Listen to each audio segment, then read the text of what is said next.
আসসালামু আলাইকুম রহমতুল্লাহ। আপনি কি জানেন যে বর্তমানে এই সার্ভার থেকে আপনি দেখবেন ড্যাশবোর্ডে যেভাবে লেখা আছে সার্চ বক্সে, এই সার্ভার থেকে আসলে খতিয়ান ডাউনলোড করতে হয়।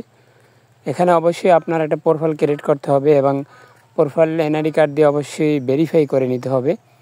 আমার যেহেতু পূর্বে একটি অ্যাকাউন্ট ছিল ভেরিফাই করা, তা আমি এখানে আসলে পাসওয়ার্ডটা মনে ছিল না, তাই রিকভারি দিয়ে ঢুকে নিলাম। এই জায়গায় পাসওয়ার্ড বসানোর জন্য অবশ্যই আপনাকে একটি অন্য চিহ্ন, একটা বড় হাতের অক্ষর, একটি ছোট হাতের অক্ষর এবং ডিজিট দিয়ে এখানে পাসওয়ার্ডটা সেট করে নিতে হবে।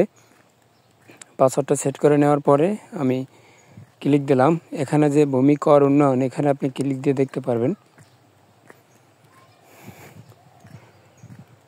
হ্যাঁ, এখানে যদি আমি ক্লিক করি তাহলে এখানে পূর্বে যে আমি অনেক আগে যে আবেদনগুলো নামাইছিলাম এগুলো এখানে দেখা যাবে।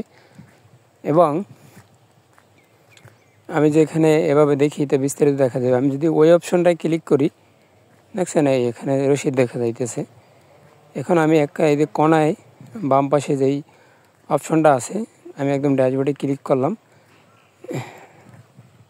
এই যে একদম কোনায়, হ্যাঁ, এখানে ক্লিক করার পরে আমার আইবে সার্ভে খতিয়ান। আমি যেই খতিয়ানটা ডাউনলোড করতেছি এটা আসলে অনলাইন কপি নাই, সোজা কথা অনলাইন কপি নাই, এটা আসলে সার্চ কপি আছে। বলে যে আপনি সার্টিফাইড কপি ডাউনলোড করুন। এই সার্টিফাইড কপিটা আসলে কোথা থেকে আসে? এই সার্টিফাইড কপিটা আসলে জেলা প্রশাসকের যে কার্যালয় সেখান থেকে প্রিন্ট হয়ে কুরিয়ারে আসে।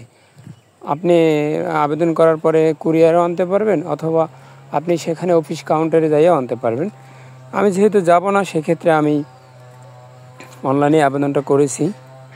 দেখতে থাকুন আবেদনটা আমি কিভাবে করলাম এবং আমি কত তারিখে পাবো সব কিছুই কিন্তু উল্লেখ থাকবে, আমাকে রসিদও দেওয়া হবে। দেখতে থাকুন। আসসালামু আলাইকুম। ভালো থাকবেন, সুস্থ থাকবেন। ভিডিও ভালো লাগলে সাবস্ক্রাইব করে পাশে থাকবেন এবং কমেন্ট করে জানিয়ে দেবেন।